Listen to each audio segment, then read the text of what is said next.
Hello again, one and all. Welcome to Verbling.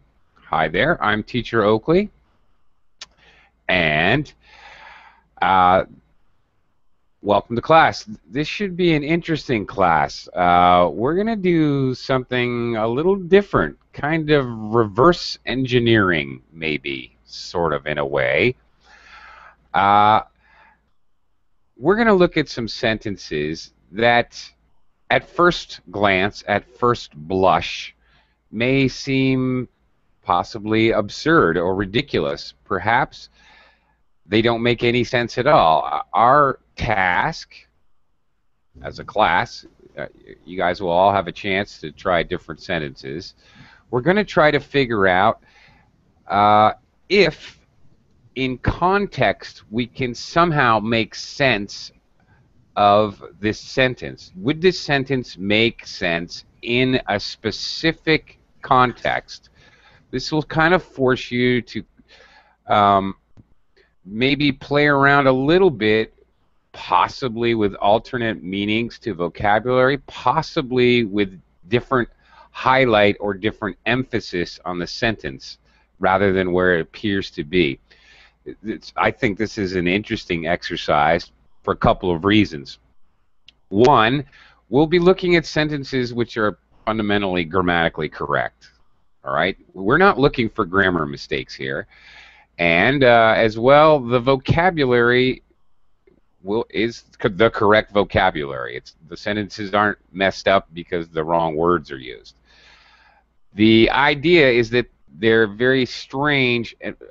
Perhaps there may be some sentences which are idiomatic or colloquial, which, you know, to all appearances don't make any sense at all. For example, if I say, I can't hear myself think,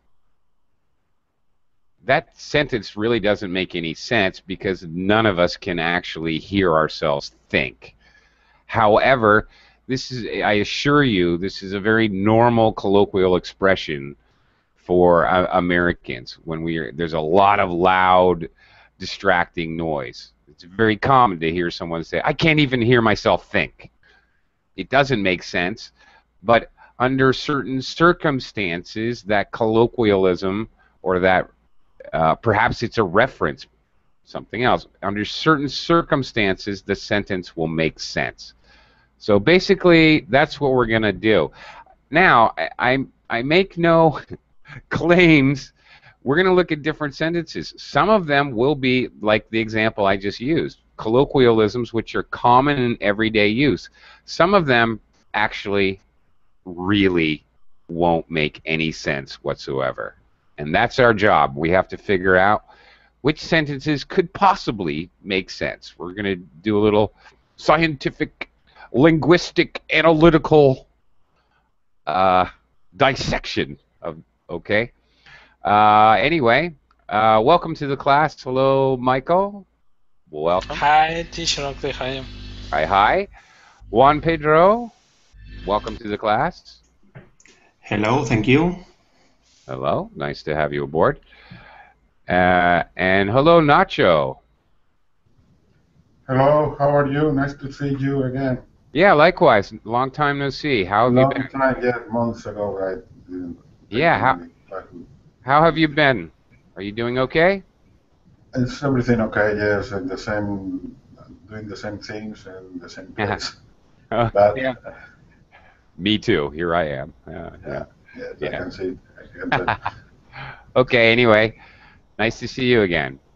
Thank you. Okay. Let me do a screen share here, and we'll start looking at some of these iffy sentences and see if we can possibly come up with a context for these sentences. Is there a when and where? In other words, when and where and what circumstances would somebody actually use this sentence? Okay. All right, we've got a number of them here. All right, let's jump in. Number one. Michael, first in again. Somebody dropped out next Tuesday, so we stepped in. somebody dropped out next Tuesday, so we stepped in. Okay. Dropped out. What was that? Okay, we got a couple phrasal verbs here. If you drop out, it means that you were scheduled or planned to do something. Often you drop out of school. All right, you're scheduled to finish university or whatever, and you drop out. But it can also mean you can drop out of a meeting you were supposed to go to. You can drop out of any scheduled event, actually. All right. And then we got another phrasal verb here, to step in. Okay. Well, these two phrasal verbs go together. So, to step in is to take someone else's place as a substitute. All right. Okay. Given the time phrases, does this make any sense? Somebody dropped out. We have past tense phrasal verb, dropped out next Tuesday. So we stepped in. Given the time clause, can that make any sense? Yeah, it could be someone dropped out next Tuesday, so we stepped in. So it could be like who is saying this sentence is not saying all the words, so he should say someone dropped out and to say something before the next Tuesday. So we stepped in. Okay. First of all, Michael, all right, talking about the sentence, you should phrase it not just who is saying the sentence, but instead the person who is saying this sentence, or the person who might be saying this sentence. Okay. Okay. Another thing is that you definitely, some of these sentences, okay, these sentences consider them to be spoken sentences. First of all, I should have noted that to begin with. So when Michael says that perhaps they left out a word or something. Yep. Okay, actually, this is a common thing in English, and I'm not sure if I'm spelling this right. Oh, hang on, I had it right the first time. Okay, this is a common thing in English, and we may ellipsis. Ellipsis. That's correct. Very good. I almost guessed because you mentioned like a couple of times in previous Yes. Yeah, and this is a common thing in English when we're speaking. Sometimes, especially if a conversation is continuing, we may drop the subject because we assume you know the subject. Things of that nature. Or he is the one that called me yesterday. He is the one called me yesterday. Okay, sometimes we drop relative pronouns. That actually happens a lot. So, okay, yes, Michael, you can keep that in mind, that in fact maybe there's some ellipsis here. So, okay. Again, what was the situation, do you think? So someone tells to another person, like somebody dropped out. So we have to assure that before the next Tuesday. So we stepped in. No, it doesn't make any sense. Okay. I don't know. It's kind of hard to think what it could be. Okay, I think you were onto something when you mentioned ellipsis, or you gave the idea. I think maybe this sentence, if you put the preposition for after dropped out, somebody dropped out for next Tuesday, so we stepped in. Would that? Do you think that would help? I mean, I think that would help. Somebody dropped out for next Tuesday. So they dropped out like now, but like they said about that. They told at that point of time, but they will not be like on Tuesday. Right. For some, okay. So some scheduled event for next Tuesday, obviously, which has a limited amount of people can actually join whatever this is, this activity, seminar, who knows what. There's only a limited number of seats or spaces. All right. So somebody dropped out for next Tuesday, so we stepped in. Okay.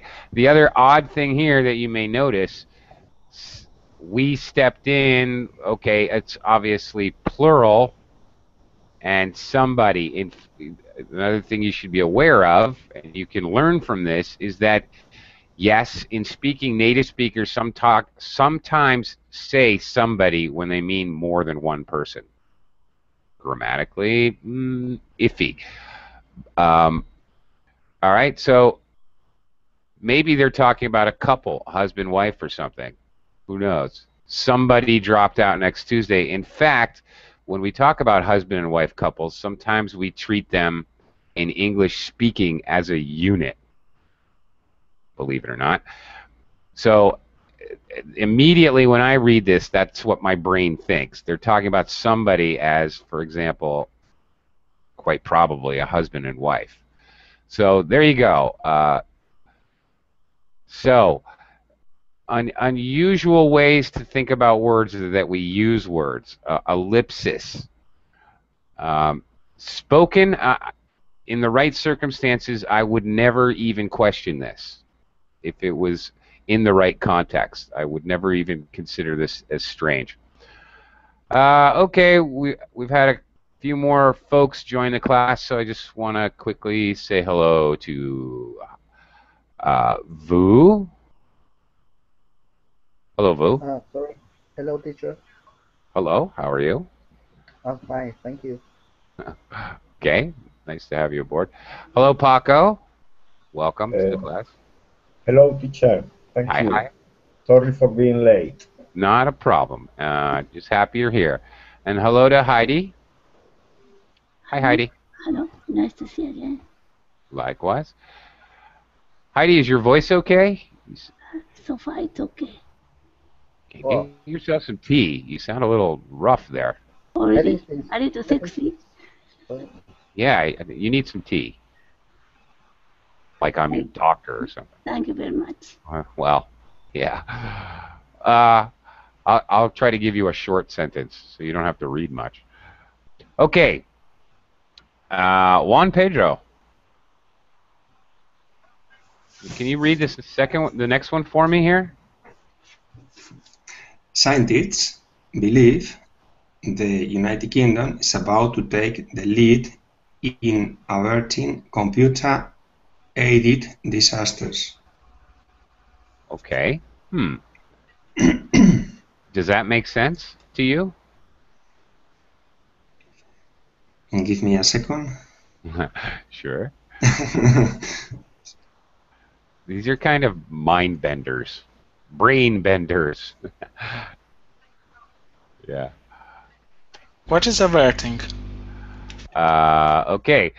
Averting, it's close to avoiding. Avert disaster is a very common co-location. It means you barely avoid disasters. A disaster. Okay. Suddenly the moose jumped into the road and he turned the wheel to the left and barely averted disaster. He escaped. He got away with it. Okay. So, Juan Pedro, does this make sense to you? Yes, I'm thinking about it, and the lead is the key. Is to take the lead. Okay. Is to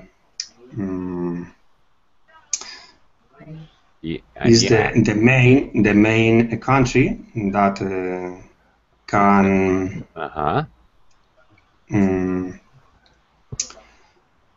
can drive this kind of item. Excellent. Yes, they are going to be the leader. The Right. leader, exactly. Right. The Exactly. Right. In averting computer-aided disasters. Wow. What is a computer-aided disaster? That's the other part. Help about it, no? Hmm?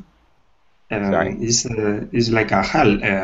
Aid is help, no? It's similar to. Yes, it is. You're correct. Yes. So computer-helped disasters. What are they talking about?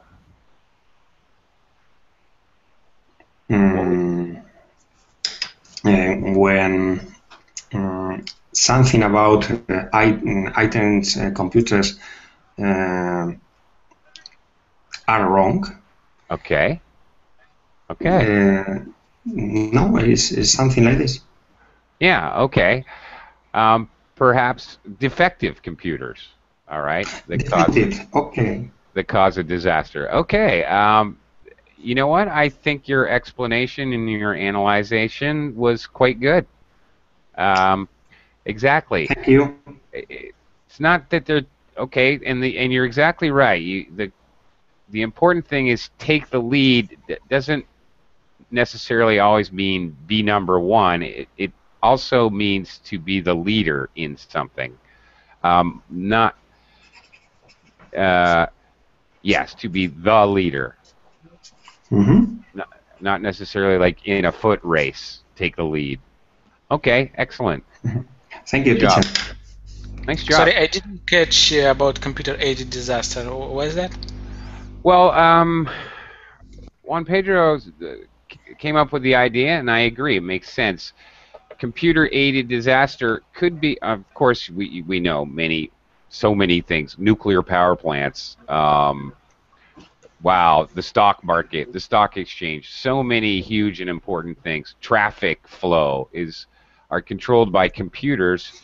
If a computer, for some reason, is in some way defective, i.e. has a virus or who knows what reason,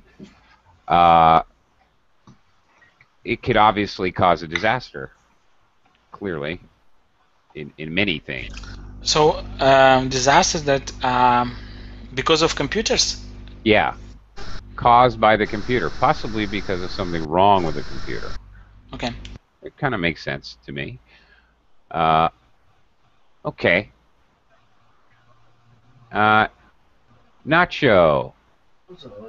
You try this next one here? Yeah.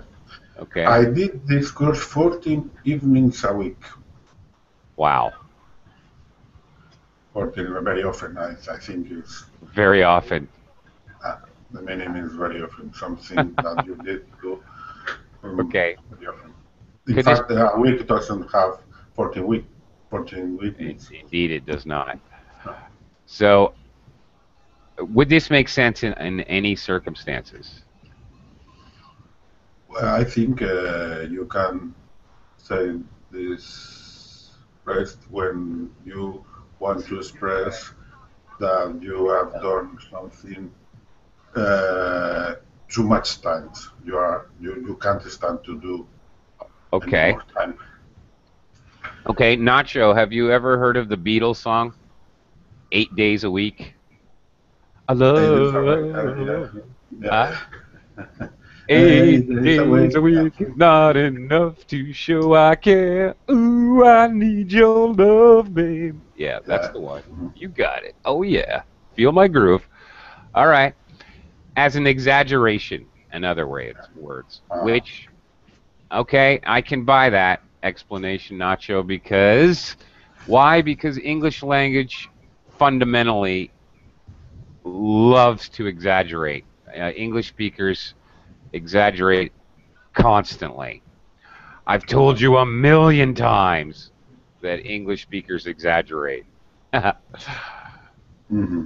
buy that, Nacho. I'll buy that for $1. Okay.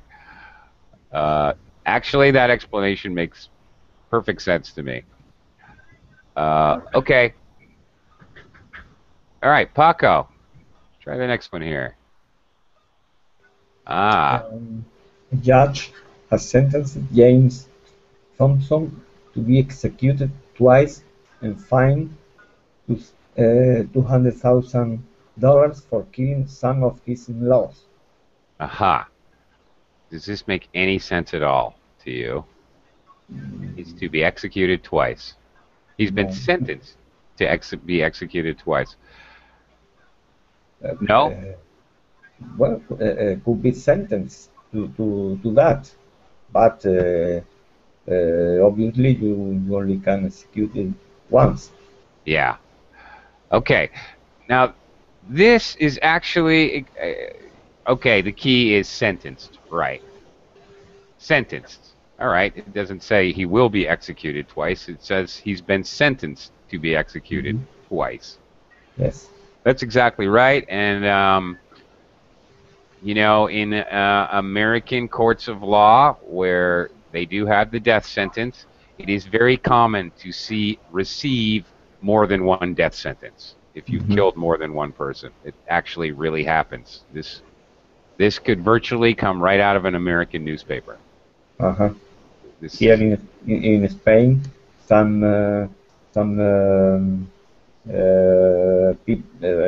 people accused for terrorism has sentences sentenced to be 400 years in prison. 400 years, yeah, right. Actually, okay. Which I hope they don't live that long. And actually, a very common collocation in American law is this: consecutive life sentences, which, if you really think about it, makes absolutely no sense at all, unless, of course, you believe in reincarnation and they're going to find you reincarnated as a baby child and throw you into jail again. It really doesn't make, unless you're the Dalai Lama, I don't really understand how consecutive life sentences is going to work, right? Okay. All right. Good job. Heidi. Heidi, how about number 5 here? Ooh. I'm never going to amount to much. Aha. Have you ever heard that before? No. No? Does it But make... Yeah? according to my dictionary, amount is the kind of verb, the same as something like that. Sorry? You're a little low volume. So amount is a kind of verb. Yeah. And right. Meaning that like same or the same as something. Okay. Yeah, amount can be a verb. Here you see, yes, it can be a verb. And much may be verb. No, much is not a verb here. Okay, but much. But amount can be a verb. That's right.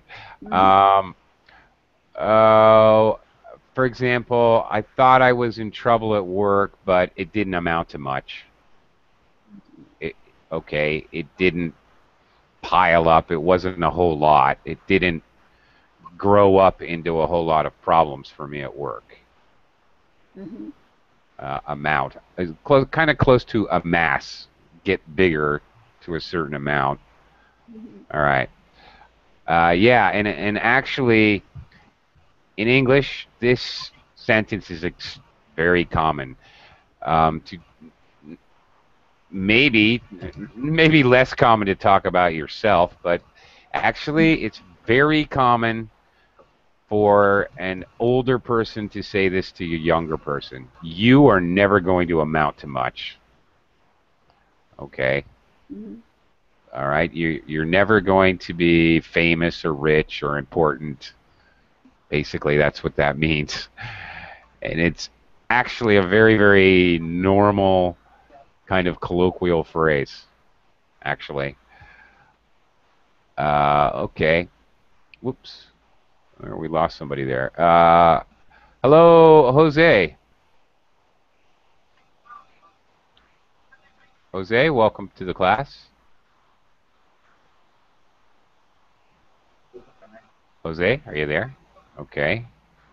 Say hello if you can. And Sira, are you there? Sira, welcome to the class. I can't read your whole name. It starts with Sira. Sira. Well, anyway, hello. Hello, hello, Hello. hello. Hi, what's your name? Yeah, I am Sirawat.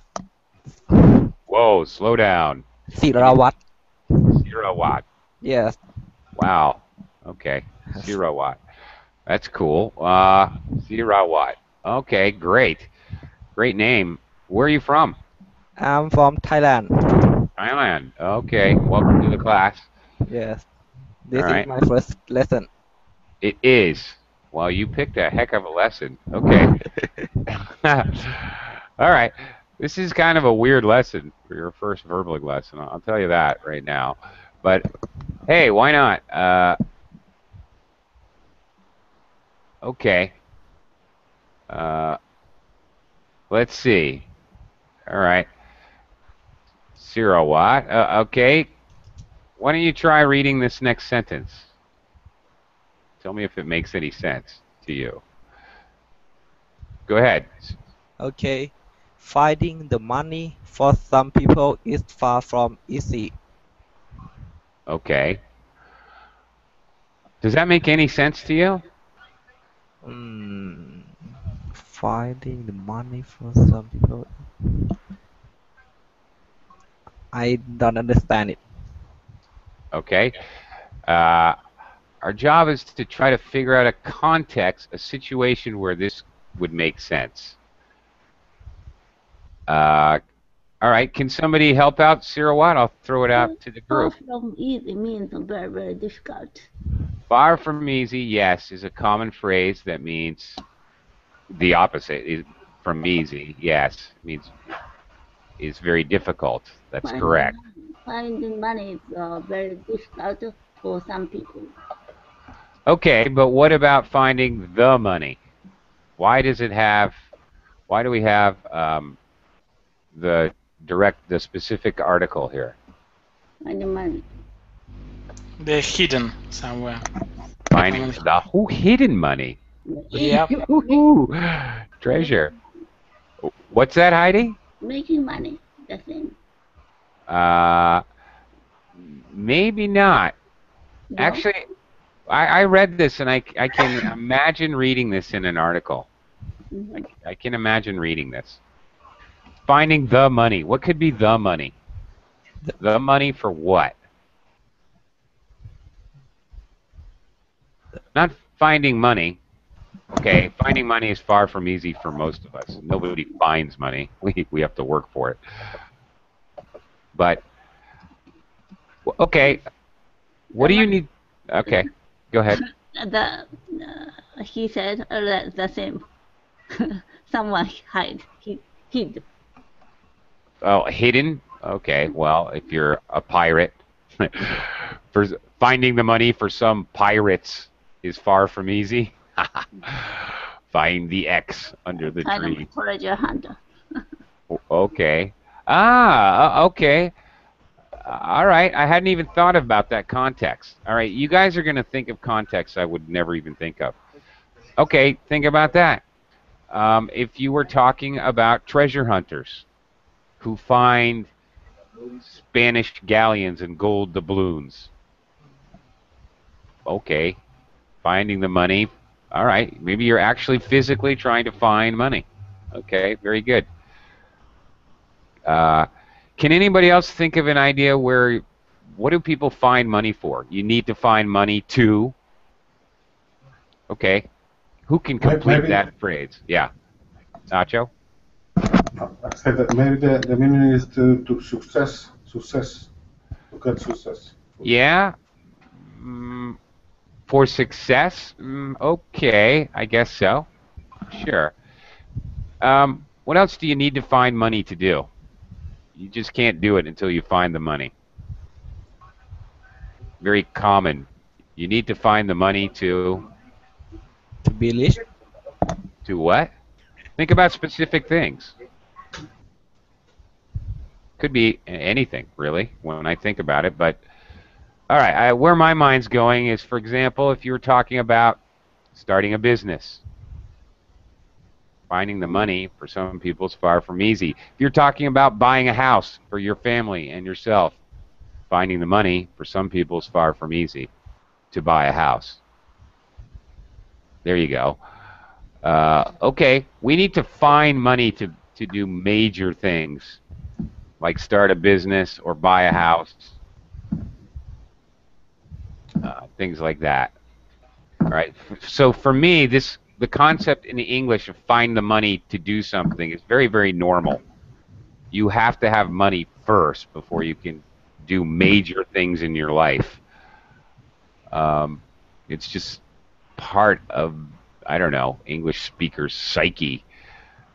I have no problem with that sentence. I immediately thought about, buying a house, starting a business, getting married. Anything big you're going to do in your life, you need to find the money. That is a pretty much English speakers' universal concept. Okay, Vu. I'm going to give this one to Vu here. Vu. Yes, I'm here. Try number 7 here. Shall we invite husband or boyfriends? Okay.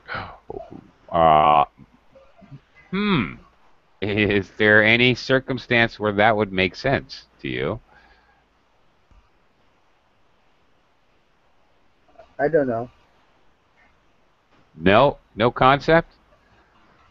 Throw your imagination in there. Okay, let me throw it out to the group.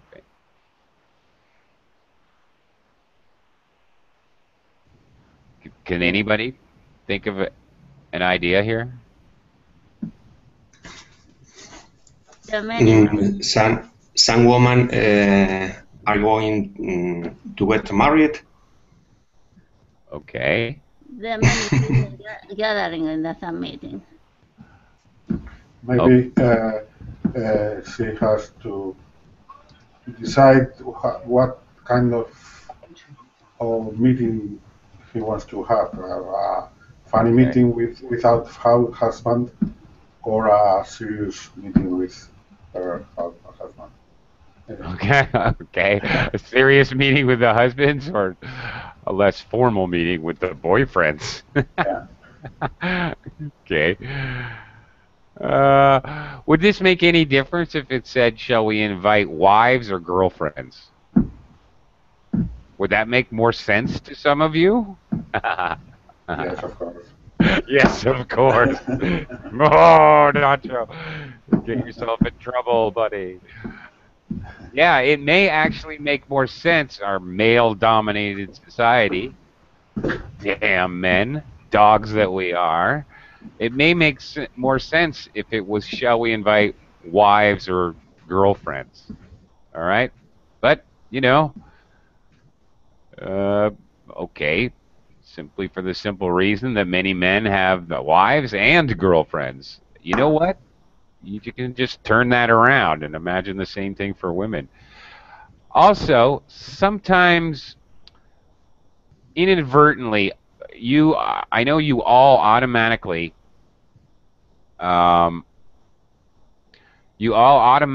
consider or as an alternative. Okay, would you like vanilla or chocolate? But it doesn't have to be that way. For example, I can say we can have vanilla or chocolate at the birthday party today. Maybe that means we're going to have them both. Means later at the party I can make a choice, but I can have either or maybe both. All right? So it's not always... does anybody have cats or dogs? Okay, I can say, does anyone here have pets? Or I can say, does anyone here have cats or dogs? Either or. Either. Okay, and basically I'm saying either or, but I'm omitting the word either in that construction.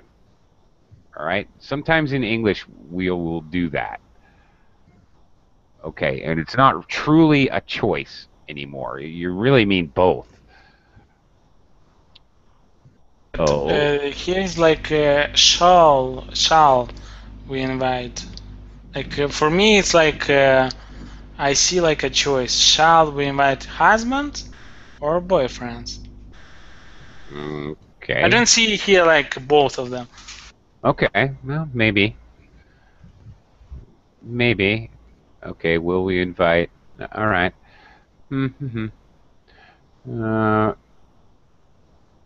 Okay. Will we invite teenagers or old people? Shall we invite teenagers or old people, or just middle-aged people? And looks like you give a choice. No, Like, I don't think so. Shall we invite old people or teenagers? It could be both. No, let's not invite either. Or yeah, go ahead. If I can envision hearing that in a conversation. Shall we invite old people or teenagers? I can envision someone saying yes.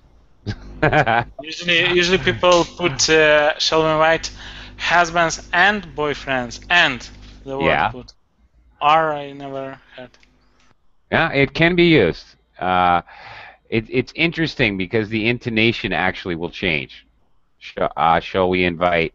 Okay, let me, just because husbands and boyfriends are too much alike. All right, How about the meeting? Only females. They don't know whether married or not. So shall we invite? That's what I mean. Yeah. Boyfriend? That's exactly what I'm saying. Yeah. So it's a women's meeting, and they don't know if the women are married or just have boyfriends. That's what I'm saying. It can be used to kind of mean and both. That's exactly what I'm saying. Occasionally in English we'll do that. Okay, so if going back to my old people or teenagers, shall we invite old people or teenagers? All right, now it's a choice. Shall we invite old people or teenagers? Now it could mean either. There's a difference in intonation, but sometimes, yes, it can mean both things. You're listing the two things as a group. That's right, Heidi, exactly. And that does happen in English, so you should be aware of that. Okay. Jose, are you there? Are you here? Are you with us? Jose, I see you've unmuted yourself, but I cannot actually hear you, buddy. I'm sorry to say, I think you have a problem with the microphone or something, or maybe you're not. I can see your mute go on and off, but I don't hear anything, bud. You may have to take the drastic action of leaving the class and coming back. I don't know. In the meantime, okay, Michael, we're back to you again. Britain's roads are becoming less dangerous but more deadly. Ooh. But more deadly. This is a sticky wicket. The word deadly, does it have like another meaning here? No. Yeah, I'm trying to consider that as well. Deadly for me means deadly. Okay, less dangerous but more deadly. Does that make any sense? Is there any way that could make sense? For example, maybe. Stories are quite rough before. So there are a lot of car accidents, but they can't run fast because stories is not smooth. But they paved, then street became smooth. Bingo. Cars can run faster. Yeah. So before it was dangerous, but now it's deadly. Okay. Very good. I was thinking the same idea, but because I'm from a winter place with icy roads, I was thinking about, um, yeah, roads where they put like salt or dirt on the road, so you have to go. So when they're very slippery, they're very dangerous. People always go off the road, but then they put dirt on the road, and they're less dangerous, but people go faster. So when they do crash, they get killed. Same idea, exactly what you're saying. Bad conditions of the road, maybe better conditions of the road make it less dangerous to have an accident, but then the people go faster, so the accidents are more deadly. All right. I'm with you on that one, Heidi. I like that. Heidi, you're good at this. Convoluted thinking. Very good. Why is that, Heidi? Why are you good at this? Is it because you're... Pardon? Why are you so good at this? Is it because A, you're a genius, B, you're Japanese, or C, you're the only female in the class? Female. Which is it?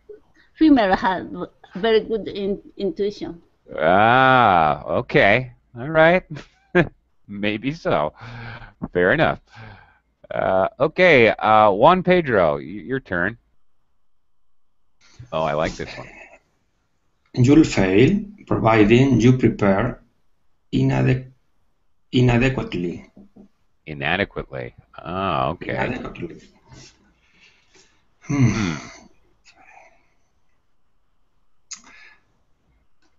Could that make sense? I think the meaning is you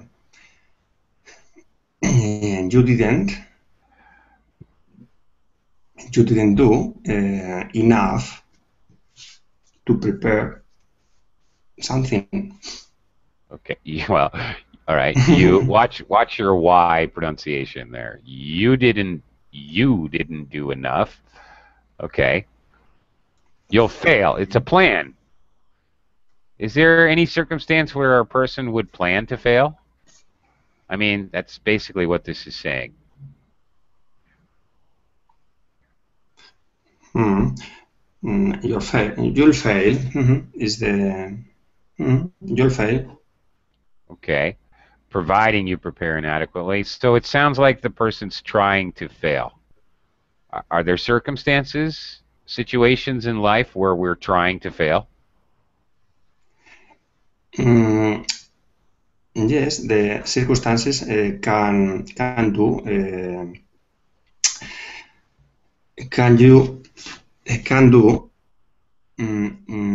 you must choose another way and a wrong way in this case. Okay, that was a little unclear. Okay, anyone throwing it out to the class? What circumstances in life? When might you want to fail by preparing inadequately? Can anybody think of a situation?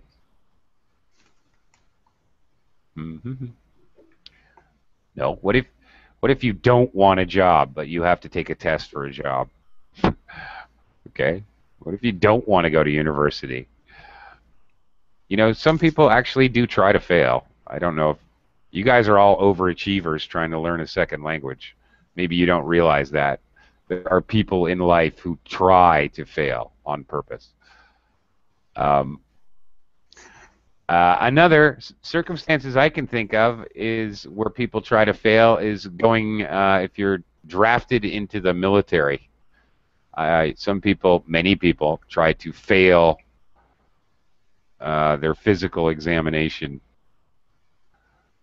They want to fail. Okay. I don't know. Just some thoughts. All right, that's a tough one. Let's move on.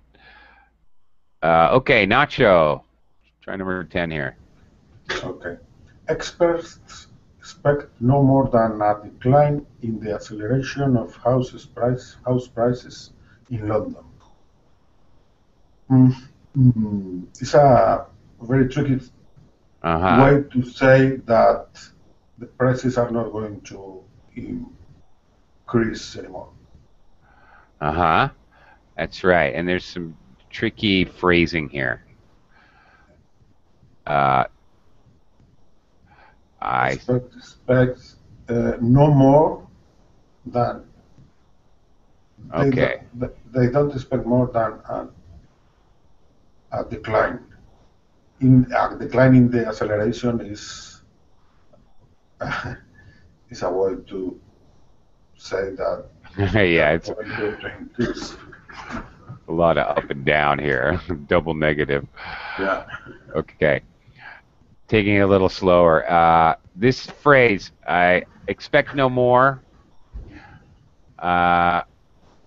Okay, and expect no less. Both of those phrases. Actually, expect no less is very common. I expect no less than something. So I expect nothing.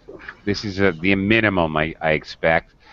I guess this is the reverse. I expect no more than, okay, the ceiling, if you will. Okay, so the ceiling would be a decline in the acceleration.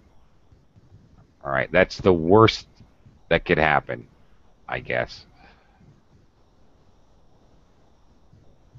I suppose. That is like saying that's the worst that can happen. It's much more common to hear, I expect no less than whatever. I expect no less than perfection at your job. Okay. So the minimum is perfection. I expect no less than a $5 an hour raise. Okay. $4.50 is less than I expect. If I say I expect no more than a $5 an hour raise, I don't expect $6. So the top is $5. If I expect no less than a $5 an hour raise, the least I expect is $5. Okay, so that's part of the trickiness is this phrasing here. Okay, the next one, I don't know about this next one. Paco? So, you know, we may come across sentences we just can't possibly make any sense. Paco? Yes, sterility may be inherited. Oh boy. Well, it's, is there any way this could make sense? Medical matter. Yeah. Well, could be, yeah. Yes. Could be, but if sterility was inherited, then the father would be sterile and wouldn't be able to have children. No, I got it. If you are sterile, you cannot, you can have descendants. That's right, descendants. Correct. Right. Which makes this a very goofy sentence. Yeah. Yes. Sterility may be inherited. Is there any possible way that this could make sense? Can anybody? You're a genius if you can make sense of this. Nacho, you have an idea? And maybe if you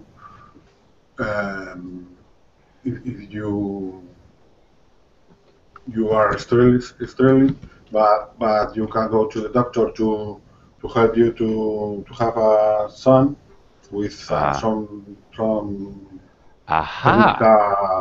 technical surgeon. I don't know. Maybe a couple can't have a boy, but if they go to the doctor, okay, they can have one. Okay. Actually, maybe you have a point. Sterility is not an absolute. Actually, some nowadays, people you can be sterile and you can have boy. Nowadays. Yeah, it happens all the time. The doctor says, "Oh, you're sterile and you can't have children," and then people have their miracle child. Right? It happens all the time. Or you hear stories. I don't know if it really does, but I've heard stories. Yeah, okay, good point. Maybe sterility isn't an absolute, as we tend to think of it as obviously I tend to think of it as. For example, the person was born as a tube, test tube baby. Uh-huh. Because Oh. then even that person can't give birth, can't Oh, be pregnant. So right. you should have tube test, test tube baby again. Okay. Interesting. Very, very interesting. Okay, in this day and age of modern medicine, I suppose you could be sterile and still have test tube babies. Okay. Hmm. All right. So I guess it is possible. All right. All right. You guys are geniuses. All right.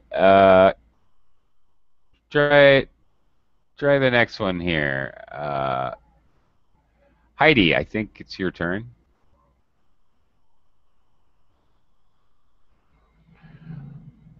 Can you see it? Sorry, shoes are required to eat in the restaurant. Yeah. Actually. Okay. Before I saw some YouTube eating shoes. Eating shoes on Yeah. YouTube. Cute. Well, they do have a tongue. Ha ha ha ha. Yeah. Okay. Sorry, that was a terrible joke. It is true. Shoes have a tongue.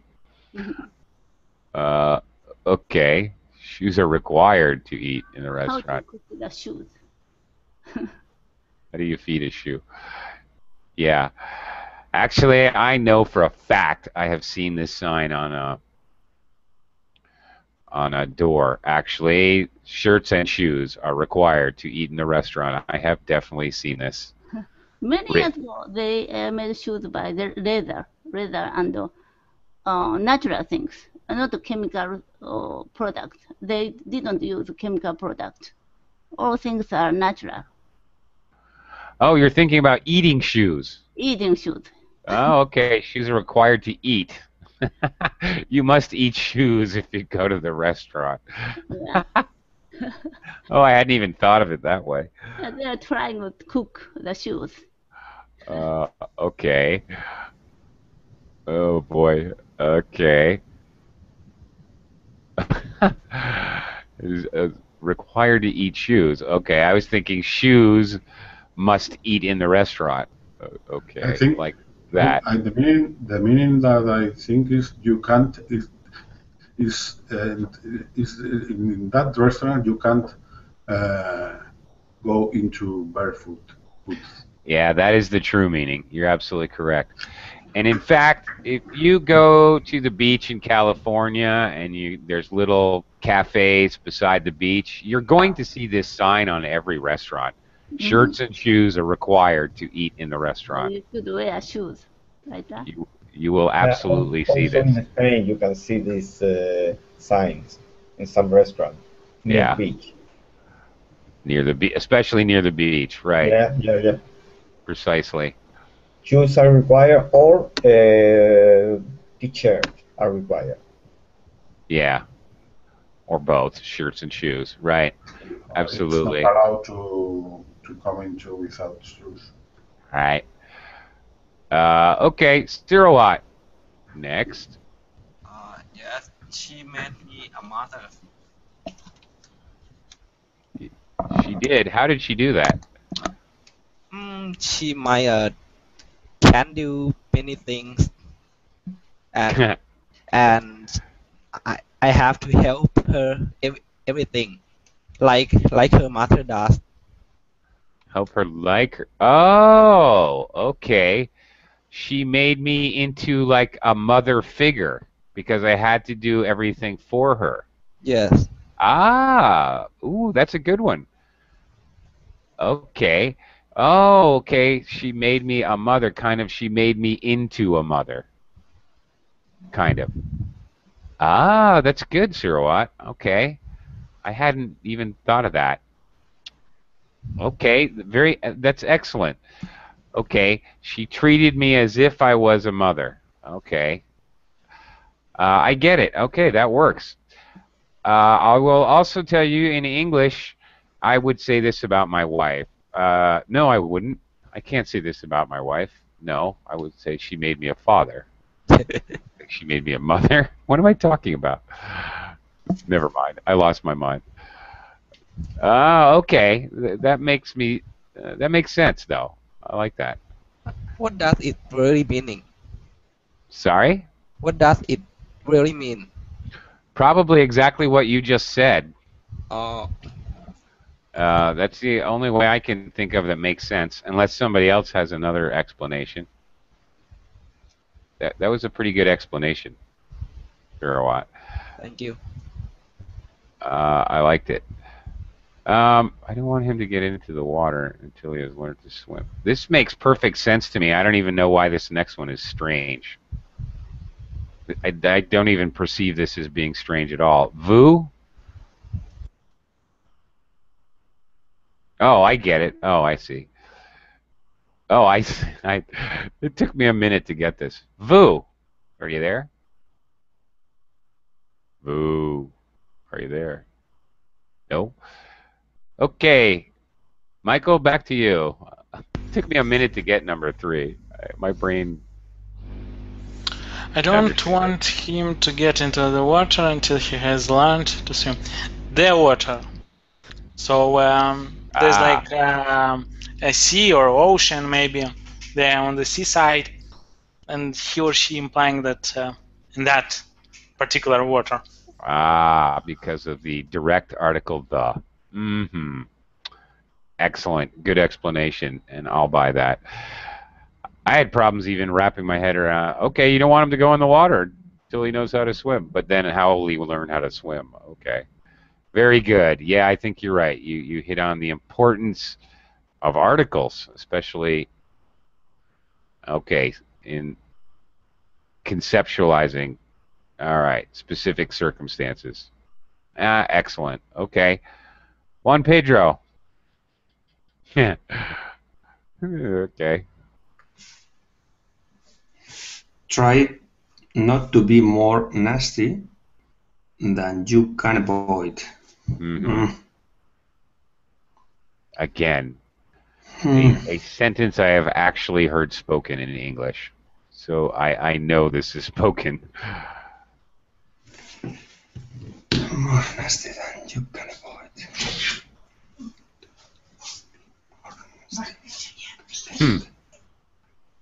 To be.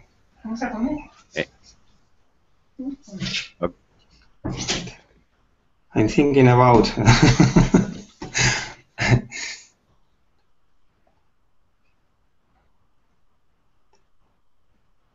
Yeah. Okay. Well. You mustn't invite some kind of people that you don't support. You won't avoid. No, we're not trying to avoid people that you can avoid. This is to the listener. It's okay. Let me explain. It's very nasty. It's sarcastic, but very normal for an English speaker, especially like a husband and wife, for example. One to tell the other, and it doesn't matter which tells which. Trying not to be more whatever the person is, bossy, depressing, loud, obnoxious. Try not to be more obnoxious than you can avoid. Okay. In other words, it means I know you're going to be obnoxious, but don't be more than you have to be. Okay, which is another way it's normally said. Try not to be more nasty than you have to be. Meaning, implying that the person you're speaking to is normally nasty. And nasty in this sentence means basically obnoxious, mean, cruel to people. Okay, if you're nasty to people, you're cruel and treat them as if you're angry. treat them as if you hate them. Mm-hmm. Okay. Try not to be more nasty than you have to be is very common for maybe a husband to tell a wife when they go to a party. Mm-hmm. All right. Very insulting to her, of course, but also very normal. Okay. You know what? I just realized we're out of time. All right. Thank you for joining me in that little brain teaser exercise. Contextual thinking. Thanks a lot. But we're out of time, and I got to Thank say you. bye-bye for now. Thanks, Bye-bye. guys. Take care. Bye bye. Thank you. Bye bye. Bye bye.